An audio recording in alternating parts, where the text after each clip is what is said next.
Šias dvi australietės merginas apgavo Uber vairuotojas, kuris vėliau nusprendė ant jų užpilti verdančios kavos, taip sukeldamas joms stiprius cheminius nudegimus. Ne, tai tikra istorija, aš jos neišgalvojau, žinau. Ir tai širdį verianti istorija. Tuo pačiu metu taip. Tiesiog išlipkite iš mano automobilio. Palaukite, mes galime atšaukti kelionę tuo pačiu metu. Išlipkite iš mano automobilio. Ar nesuprantate? Prakeikta kalė. Prakeikta kalė. Atsiprašau, sakau jums dar kartą. Kitaip aš apipilsiu jūs kava. Ką? Apipilsi mane kava? Ar galite išlipti iš mano automobilio? Mes tik paprašėme jūsų atšaukti kelionę.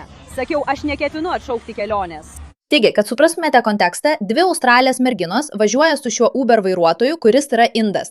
Jos yra jo automobilyje. Bet kuriuo atveju jis priėmė jų užsakymą, bet kai jis jas paėmė, jis pareikalavo, kad jos atšauktų užsakymą.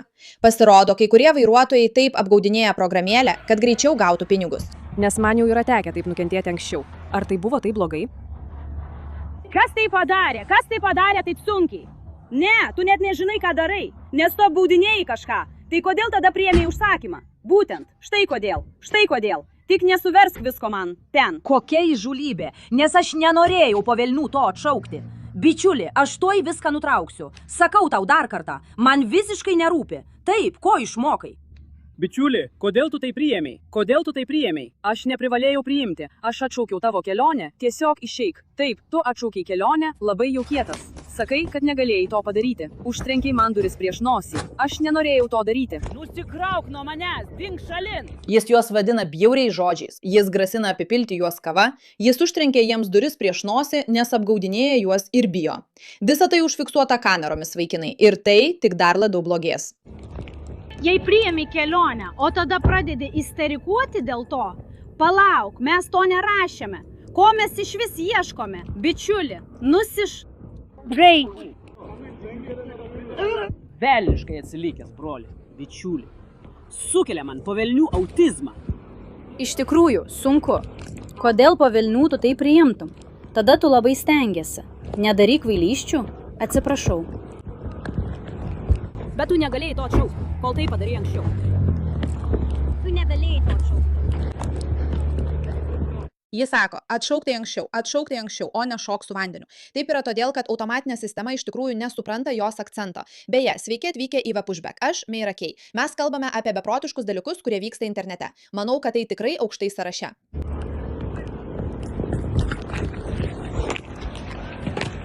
Gerai, ne? Susitvarkyk savo reikalus! Apie ką tu kalbi? Gerai. Kodėl tu imi mano kavą iš čia? Gerai, atsiprašau. Ei, tu viską tvarkai, nutilk. Eik. Mes ką tik metėm kavą ją. Mes verdam kavą ant jos. Ne, tu nieko nesakyk. Ei, tu juk esi tėtis, tik nešaudyk mane. Jis ką tik metė į mus kavą. Jis viedė į mus verdančią kavą. Ne, tu net nesmūgiuoji žmonėms. Išlipk iš automobilio, aš išlipu. Eik šalin tiešti. Tai per daug, viskas vyksta lėtai. Kur tas vyras? Jis vis pasirodo. Išeik iš čia, nenoriu tavęs girdėti, gerai? Eime, išeikime. Tai mano kava, kurią gavau. Gerai, čia aš. Ne, čia aš. Gerai, tiems iš jūsų, kurie supranta, iš esmės tai yra apgaulė. Tai yra apgaulė, kai vairuotojai priima jūsų Uber užsakymą. Kai įlipate, jie priverčia jūs atšaukti užsakymą, kad jums būtų pritaikytas atšaukimo mokestis ir jie galėtų iš to uždirbti, bet nereikėtų jūsų niekur vežti. Taigi šios merginos sėdi automobilyje ir sako, ne, jūs atšaukite, mes nenorime atšaukti kelionės. Ir jūs mus apgaudinėjat iš esmės ir apgaudinėjat programėlę, o jis sako ne. Ir jis pradeda joms visiškai beprotiškai grasinti, tranko duris, rėkiant jų, vadina jas baisiais žodžiais ir sako, kad užpils ant jų verdančios kavos.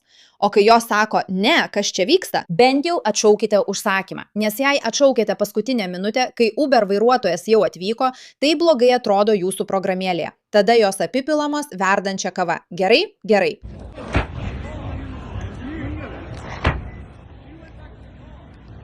Aš nieko blogo nepadariau, jis nori elgtis kaip visiškas kvailys. Na, mūsų automobilis tampa marionete. Supratau tada, automobilis blogas, tai mano esmė, eilė, ne, neverta.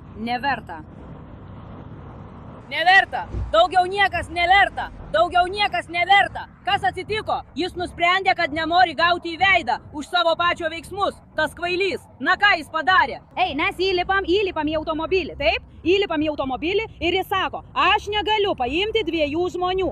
Aš sakau, tai kodėl po velnių tu priėmė į kelionę? Tada jis sustojo ir privertė mus atšaukti kelionę, o tada pradėjo ją įžeidinėti kaip visiškas idiotas. Bičiuli, prisiekiu Dievu. Prisiekiu Dievu. Jei jau neturėčiau kaltinimų, bičiuli, trenčiau jam tiesiai į galvą, broli. Mano psichozė mane visiškai išmuša iš vėžių. Sunku susitvarkyti. Viskas. Turiu omenyje, ar kas nors žino, kas nutiko toms merginoms? 1 sekundę, turime išsiaiškinti. Gerai, mes iš tikrųjų turime informaciją apie tai. Taigi neseniai vykęs plačiai nuskambėjęs incidentas, kuriame dalyvavo 2 Australės, Sky Moore ir Rebecca Reynolds. Jos susipyko su Uber vairuotoju Brisbano Fort Street Valley rajone. Ginčas prasidėjo dėl atšaukto važiavimo ir peraugo į žodinį išpuolį, kurio metu vairuotojas apipylė keleivės kava. Tai beprotiška. Pažiūrėkime, kas nutiks toliau. Šios Australės seserys dabar paguldytos į ligoninę. Gerai. Na kągi, iš tikrųjų. Kas čia po velnių vyksta ir kas čia per siaubinga reklama? Na, šiuo metu aš ką tik peržiūrėjau milijoną skirtingų Google šaltinių, bet nėra jokios naujos informacijos apie tai, kas iš tikrųjų nutiko toms merginoms, ar jos liko sužeistos visam laikui. Nežinau, ar tas Uber vairuotojas buvo suimtas, bet kokia visiškai beprotiška istorija. Na taip. Iš tikrųjų neturiu daug ką pridurti.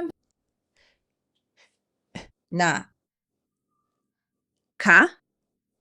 Kokiame pasaulyje, kokioje visatoje vairuotojas mano, kad gali užpilti keleiviui karštos kavos po to, kai bandė jį apgauti. Ir tas keleivis tai tiesiog leis. Kas nors? Ačiū už jūsų dėmesį šiam klausimui. Sveiki, aš Meira Kei, laidos The Pushback vedėja ir esu labai dėkinga, kad esate čia. Kaip visi žinote, mūsų misija – sukurti pasipriešinimą, internetinį judėjimą, kuris pakeistų šiuo metu matomos žiniasklaidos toną ir apgintų vakarus nuo to, nuo ko reikia ginti. Ir mes stengiamės tai daryti savarankiškai. Jei norėtumėt pas mus reklamuotis, būtinai parašykite mums elemtostu paštu info@mirakei.com. Tačiau dar svarbiau, netrukus turėsime labai įdomų pranešimą. Daugelis iš jūsų klausėte, kaip galite labiau prisidėti prie pasipriešinimo. Ir mes dirbame prie kažko nuostabaus, taigi sekite naujienas. Būtinai paspauskite prenumeratos mygtuką, paspauskite patinka, pakomentuokite, bendraukite, peržiūrėkite, kaip galite mus paremti ir žinoma, žiūrėkite toliau, nes tai, ką čia darome, yra tikra revoliucija ir mes esame labai dėkingi, kad esate jos dalimi.